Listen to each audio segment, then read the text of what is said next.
to you, Aisha, I'm coming to you to understand these type of programs when we are spending crores and crores of rupees to make sure that our healthcare and our precision into ground level is nice, is better. Where do we stand as a country, and how do you look at financing and holding such kind of large budget which is being spent, and it is sometimes reaching, and most of the time if you look at journalists, they say there is no healthcare at the ground level.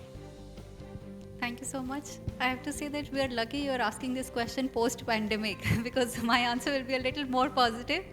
If, of course, you would have asked 3 years ago, I would have said we score really bad. But I think we have seen some very beautiful examples during the COVID time that how we have leveraged digital technology to be able to really see what we also saw in the Disha pilots, that how when you give that digital technology to these ASHA workers and the frontline health workers, they are really able to capture their own outputs, which then get translated to data which can be looked at by the state, by the country. So that is what then the country is able to really monitor, that how has my vaccine delivery worked on ground. So I think that is a very beautiful example. However, having said that, I think when we come to circular financing, there's lots that still needs to be done. Fundamentally, first we need to define what does circularity really mean in different contexts, in different sectors, in different settings.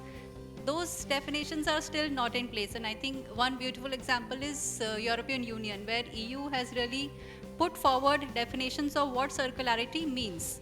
Then the second fundamental point is that once we know what circularity means, how do we really measure that? What are some of the objective metrics that we have in place to be able to measure? So that's where again the European Union has what they call as European Union taxonomy, EU taxonomy. So that is what they use to be able to measure that, okay, if some businesses are claiming that we are being circular and therefore we should get preference in financing, how do you really measure that on ground? So those are some practices which the different countries are using.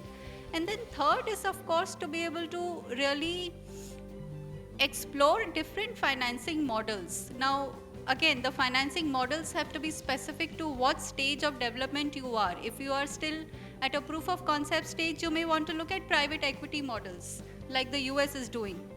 If you're at the stage of, let's say, commercialization, you may want to get into debt, and that is where the loans and bonds will come into play. And if you're also at really the scale up stage, that is where you can also look at some of those social impact bonds as the financing model. So I think one will have to really look at the big picture, dissect the problem into smaller components, and then understand, which sector, which area needs what kind of solutions depending upon what stage you are at.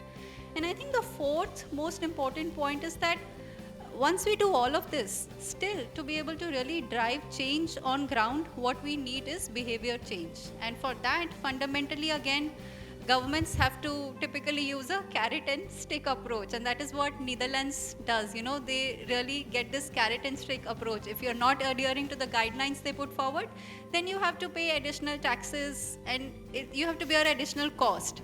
And if you are following some of those guidelines, then of course you get subsidies and you get other additional financial advantages.